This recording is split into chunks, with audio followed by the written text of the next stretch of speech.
আসসালামু আলাইকুম রহমতুল্লাহ। সুপ্রিয় দর্শক, আপনারা জানেন যে নিত্য প্রয়োজনীয় জিনিসের দাম আকাশচুম্বী।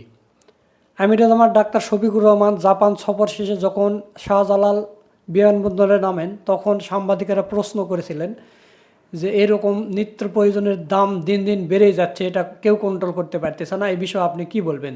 তখন আমিরাত আমার ডাক্তার শফিকুর রহমান বলেছিলেন যে আমি নিজে বাজার পরিদর্শন করে আপনাদের জানাবো।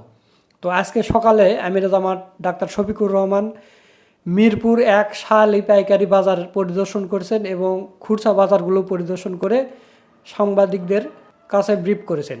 তো প্রিয় দর্শক, চলুন আমিরাত আমার ডাক্তার শফিকুর রহমান এবং বিরোধী দলীয় নেতা কি বললেন এই নিত্য প্রয়োজনের দাম এবং বাজার পরিদর্শন করে, চলুন আমরা সেই ভিডিওটা দেখে আসি। চাঁদাবাজিটা বন্ধ হোক, আপনারা চান কিনা? কারণ সাংবাদিক হই, ব্যবসায়ী হই, ভোক্তা হই, সাধারণ নাগরিক হই, আমাদেরকে তো বাজারে আসতে হয় পণ্য কেনার জন্য। আমি না হয় একটা পণ্যের ব্যবসা করি, কিন্তু আরো ১০০টা পণ্য যে আমার কিনা লাগে, ওখানে গিয়ে তো আমাকে বিড়ম্বনার শিকার হবে। মানুষের না বিশ্বাস, বিশেষ করে স্বল্প আয়ের মানুষ যারা, তাদের অবস্থা এখন বেঁচে থাকাই তাদের জন্য কঠিন হয়ে গেছে। আমাদের নাগরিক দায়িত্ব, জনগণ আমাদেরকে ভোট দিয়েছে, এখানে এই আসনের এমপি সাহেবও আছেন, আমি আছি, আমাদের ঢাকা মহানগরী উত্তরের আমির সেলিমউদ্দিন সাহেব আছেন, আমাদের নির্বাহী পরিষদের সদস্য জনাব মোবারক হোসেন সহ আরও অনেকেই আছে। আমরা আজকে মহড়া দিতে আসিনি, অ্যাকচুয়ালি বাজারটাকে বুঝতে এসেছি। আমি গত ৯ তারিখ জাপান সফর শেষে যখন দেশে ফিরি, তখন এয়ারপোর্টে আপনারা অনেকে ছিলেন। সেখানে একজন বন্ধু প্রশ্ন করেছিলেন, সাংবাদিক বন্ধু, যে বাজার অস্থির, মানুষের জীবন এখন অতিষ্ঠ হয়ে উঠেছে, আপনারা এই ব্যাপারে কি করবেন, কি বলবেন? আমি বলেছিলাম যে আমি বাজারে না গিয়ে কথা বলব। আমি সেই বাজার দেখতে এসেছি, আড়ত বাজারে এসেছি, খুচরা বাজারেও যাব, এবং মুকাম যেখান থেকে উৎস সেখানেও আমরা খবর নেব, যাবো দরকার নিয়ে আমরা অবশ্যই কথা বলব। আমরা গভীরভাবে যেটা বিশ্বাস করি, জায়গায় জায়গায় মধ্যস্বত্বভোগী, সিন্ডিকেট এবং চাঁদাবাজির কারণে এখানে যারা ব্যবসায়ী আছে তারাও কিন্তু ভালো ব্যবসা করতে হবে। আমরা যারা ভোক্তা আছি, আমরা ন্যায্য মূল্যে আমাদের পণ্যগুলো পাই না। কৃষক তার উৎপাদিত মূল্যের ন্যায্য মূল্য পায় না, মাঝখানে অন্যদের পেটে ঢুকে যায়। আমরা ওইটা ভাঙতে চাই। কোন দিন ভাঙতে পারবো আল্লাহ ভালো জানে, কিন্তু আমাদের লড়াই শুরু হয়েছে, এই লড়াই চলবে, আমরা থামবো না। আমাদের আওয়াজ, আমাদের প্রতিবাদ, আমাদের দাবি সংসদের ভিতরে এবং বাইরে সব জায়গায় অব্যাহত থাকবে। এই দেশটা আমরা সবাই মিলেই ভালো করতে পারবো, একা কেউ পারবে না, একা কোনো দলও পারবে না। জনগণের সহযোগিতা দরকার। দেশ তো জনগণের জন্য, দেশ জনগণের, দেশের মালিকও জনগণ, আর দেশ হচ্ছে জনগণের জন্য। এই জন্য জনগণের জন্য আমাদের লড়াই সংগ্রাম ইনশাল্লাহ অব্যাহত থাকবে। এইখানে কি কোনো ব্যবসায়ী আছেন নাকি আপনাদের দুঃখ কষ্টের কথা বলতে চান? আপনি বলবেন, আসেন সামনে আসেন, বলেন আপনি, আমরা শুনছি। বিসমিল্লাহির রহমানির রহিম। আমাদের এখানে সমস্যা, যেমন এই ঘরগুলো সরকারিভাবে দেওয়া হয়েছে, সরকারের ভাড়া হলো ৫,০০০ টাকা। হচ্ছে ঘরগুলো যারা পাইছে মালিক, তারা ভাড়া নেয় ১ লাখ থেকে ১.৫ লাখ টাকা। ১ লাখ টাকা ভাড়া আছে, ৯০,০০০ টাকা ভাড়া আছে, ৬০,০০০ টাকা ভাড়া আছে ঘর বুঝে। এই ব্যবসা সরকার নেই ৫,০০০, জি ১৩ টাকা স্কোয়ার ফিট, এসব সরকার আর কি ভাড়া নেয় ১৩ টাকা স্কোয়ার ফিট। জি, ওই হিসাবে ৪০০ স্কোয়ার ফিট ঘর আছে, ভাড়া যা আসে। কিন্তু মালিকরা ভাড়া নিচ্ছে ১ লাখ, কে কোনো ঘর প্রতি ১.৫ লাখ। এই মালিক কারা? মালিক ওই যে বিগত সরকার আমলে মালিক তো পাইছে সরকার। সরকার। তাইলে আবার মালিক কারা? মাছ না, এই ঘরগুলো বরাদ্দ হয়েছে বিভিন্ন জনের নামে, বিভিন্ন জনের নামে। বিগত সরকার আমলে যারা ব্যবসা করে তারা ঘর পায় নাই, বিভিন্ন রাজনীতির নেতারা পাইছে ঘর। কিন্তু আমরা যারা সাধারণ তারা এখানে ব্যবসা করে না করে না করি, আমরা সাধারণ মানুষ।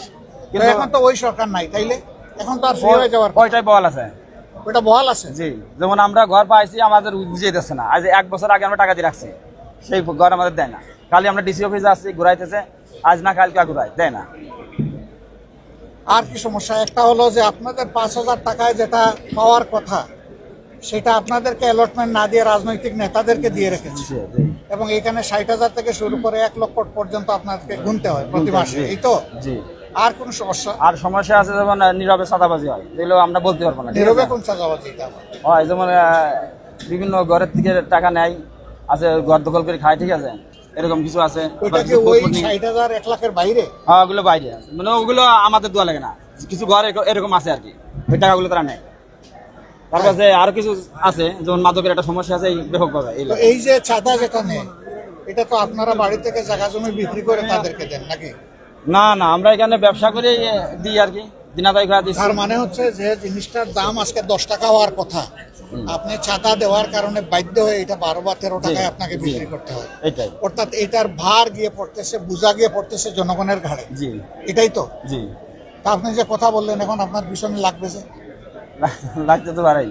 লাগতে পারে। জি সাহস আছে। বাড়ি কোথায়? ইনশাআল্লাহ রাজবাড়ি জেলা। রাজবাড়ি। রাজকীয় মন। জি ইনশাল্লাহ আল্লাহ আপনাকে সাহায্য করেন। আমিন। কথাটা সত্য বলেছেন তো? জি জি। বাড়াইয়া তো বলেন নাই। পারাই বলুন। সত্য কথা বলার জন্য আল্লাহ আপনার সাহস এবং শক্তি আরো বাড়াই দিন। আর আপনার কোনো সমস্যা হলে আমরা আপনার পাশে থাকবো, কারণ আমরা আসার কারণে এখানে আপনি কথা বলেছেন, আমরা থাকবো আপনার সাথে। এখন জায়গায় জায়গায় কি করতে হবে? নীরবে চাঁদা দিয়েই যাবেন, সহ্য করবেন, নাকি আরো কিছু করা লাগবে? না, আমরা চাচ্ছি এটা বন্ধ হোক। বন্ধ হোক। জি তাইলে বন্ধ করতে হলে তো প্রতিরোধ করা লাগবে। জি প্রতিরোধের জন্য জি, আমরা প্রস্তুত আছি ইনশাআল্লাহ। সবাই প্রস্তুত হবেন? জি প্রস্তুত হন, আমরা সবাই মিলে প্রতিরোধ করবো। আপনি তো এই একটা বাজার আসলে পরিদর্শন করলেন এবং আপনি যে বিষয়টা বললেন প্রমাণটা এখানে পেয়ে গেলাম। আসলে বিরোধী দলের নেতা হিসেবে আসলে সরকারের আপনার সব পরামর্শ অবশ্যই আছে। আমরা সংসদের ভিতরে বলেছি, এখানেও বলেছি। আমার শেষ বক্তব্যটা আশা করি সাংবাদিক হিসাবে আপনারা ফলো করেছেন। আমি জনগণের দুঃখ কষ্টটাই তুলে এনেছি। সেই সাথে আমি যে নির্বাচনী এলাকা থেকে নির্বাচিত হয়েছি তাদের দুঃখ কষ্টের কথা বলেছি। সামগ্রিকভাবে আমার বেশিরভাগ কথা ছিল জাতীয় জীবনের সাথে সম্পর্ক। এ কথাগুলো আমরা তুলে এনেছি। এগুলা নিয়ে আমরা সংগ্রাম করব, এগুলা নিয়ে মাঠে নামবো, এগুলা নিয়ে আওয়াজ তুলবো, এগুলা নিয়ে জনগণকে সংগঠিত করব এবং একটা সময়ের ব্যবধানে ইনশাল্লাহ এই যন্ত্রণা থেকে আমরা জনগণকে মুক্ত করবো ইনশাল্লাহ। ইনশাল্লাহ। সবাই আসছেন কষ্ট করে, ভাই অনেক ধন্যবাদ আপনাদেরকে। আপনারা ভালো থাকবেন এবং আপনাদেরকে আমি অনুরোধ করব যে জনগণের এই সুখ দুঃখ ব্যথা বেদনার কাহিনী আপনাদের মিডিয়াতে যেন নিয়মিত উঠে আসে, তাহলে জনগণ কিছুটা হলে স্বস্তি পেয়ে যেতে পারে। সামাজিক সচেতনতা যখন বাড়বে, তখন আমরা সবাই মিলে যারা দুষ্কৃতিকারী, যারা দুর্নীতিবাজ, যারা চাঁদাবাজ, তাদেরকে সবাই মিলে ইনশাল্লাহ আমরা রুখে দিতে পারবো। ইনশাআল্লাহ। ভালো থাকবেন সবাই। সবাইকে ধন্যবাদ। আসসালামু আলাইকুম। এদিকে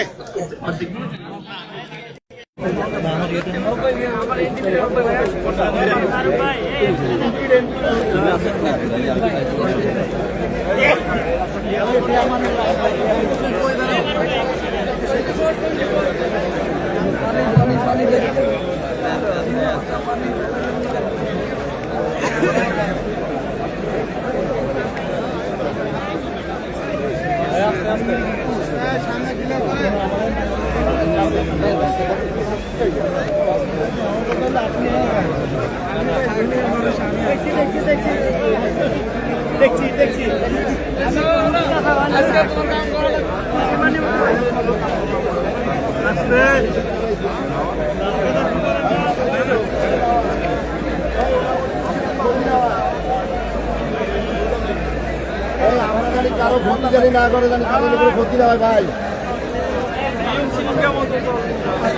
আস্তে আস্তে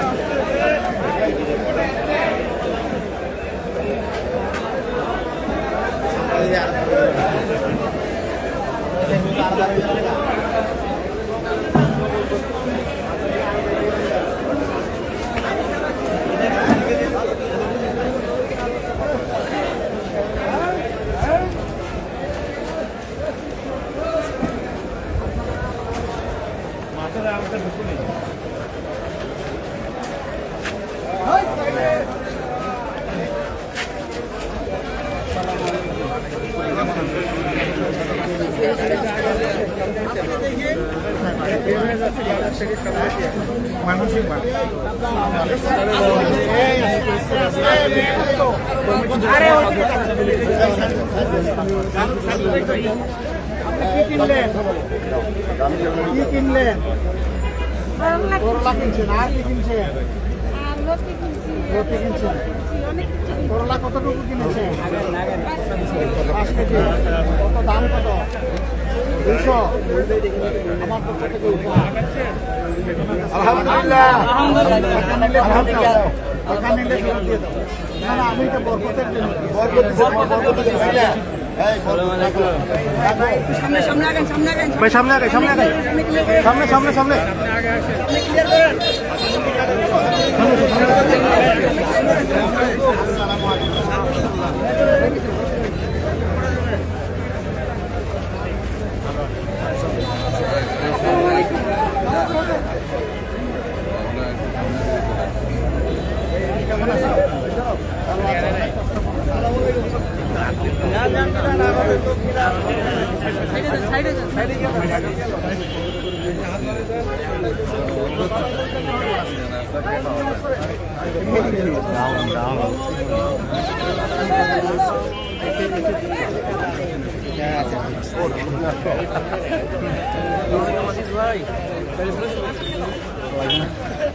আসসালামু আলাইকুম।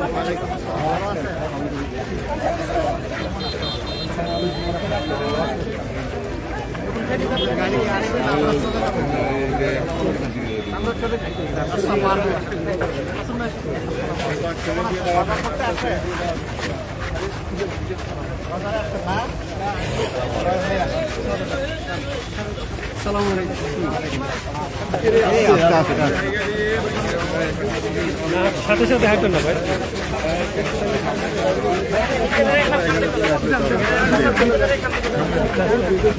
আস্তে আস্তে আস্তে আস্তে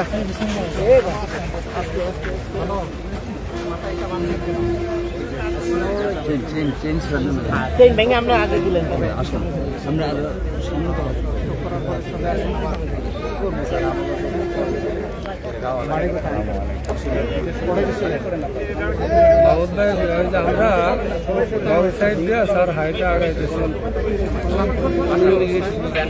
সামনে না ভিতরে সামনে কি করছেন তখন? গাড়ি চালায় গেছি 10টা বাজে। বাচ্চা কাছে কয়জন? কোথায় থাকে? এখানে মিলেজুলে আছে।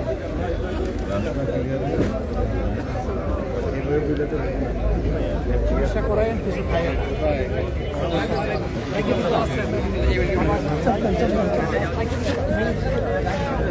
ভাই একটু চাপেন না, আপনি এখানে দাঁড়ান না।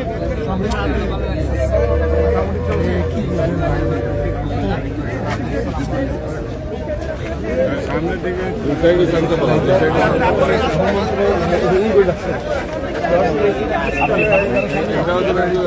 গাড়ি যেতে পারে, ফাঁকা রাখবে।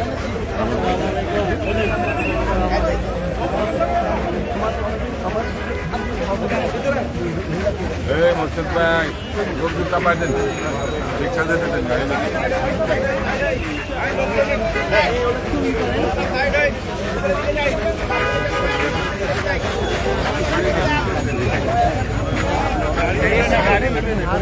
বুঝছি তো, ওই লাইনে ওই যে গাড়ি ঘোরাচ্ছে, ওই যে সামনে